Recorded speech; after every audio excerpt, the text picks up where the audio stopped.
Whenever we talk about security architecture, we are referring to things like this.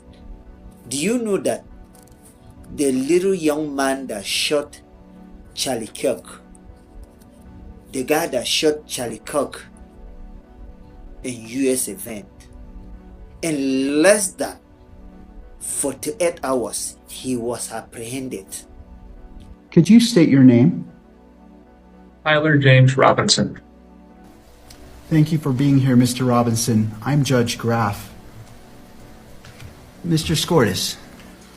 So, Mr. Robinson, you have a right to an attorney. If you cannot afford one, the court can appoint an attorney to represent you. I have reviewed your declaration of financial status and find that you are indigent. I'm provisionally appointing a Rule 8 qualified attorney to represent you on your case, Mr. Robinson. Counsel.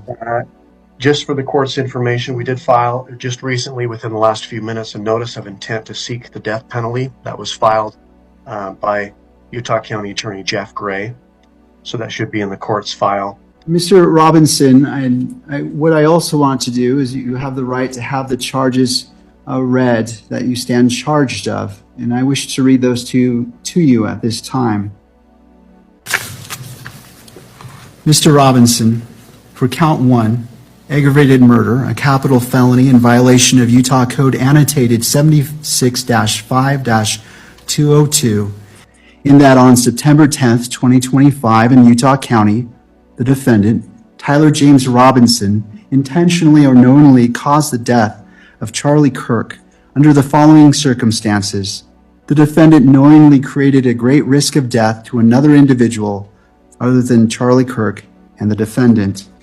Notice conviction of this offense may carry the death penalty or pursuant to Utah Code 76-3-207.7, a mandatory term of imprisonment for life without parole, or an indeterminate term of not less than 25 years, and that may be for life. Because of what? Because of the security architecture and security system. You cannot do any negative things in United States of America and think you can get away from it easily like that. Even after the incident, it was discovered that when it's first and the image was broadcast on the television all over US, it was his family member, which is the mother, that first watched the picture and said that, look, this young guy looks like my son. She now contacted the guy, father, immediately, and the father is a serving police officer in United States of America.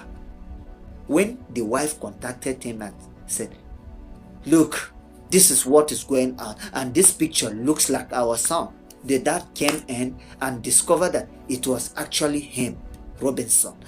He has no option than to turn in. Even when they called him on phone, he was kind of trying to resist. He was kind of telling them that he will end his own life. The dad has to use even a clergyman to convince him to come in and turn himself in. And before then, there was a bounty of $100,000 promised for any ones that have information that will lead to the arrest of this young man. You understand? But the dad turned in and rejected the bounty of $100,000. That is the integrity we're talking about.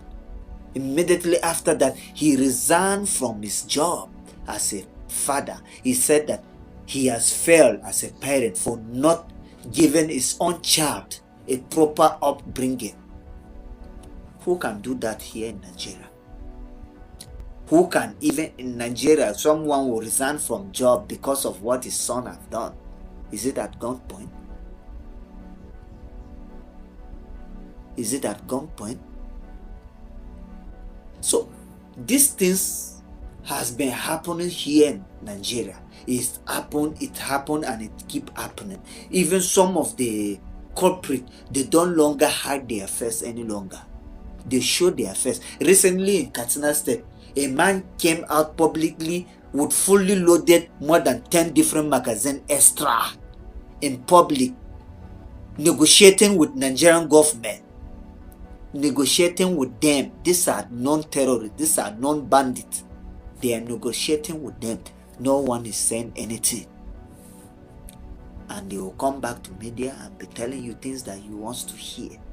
Telling you things that you're supposed to know, this and that.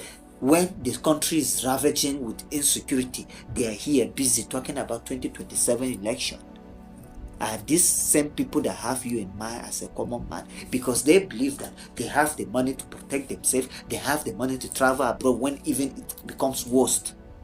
It is I and you that will be left in this country once it gets worst.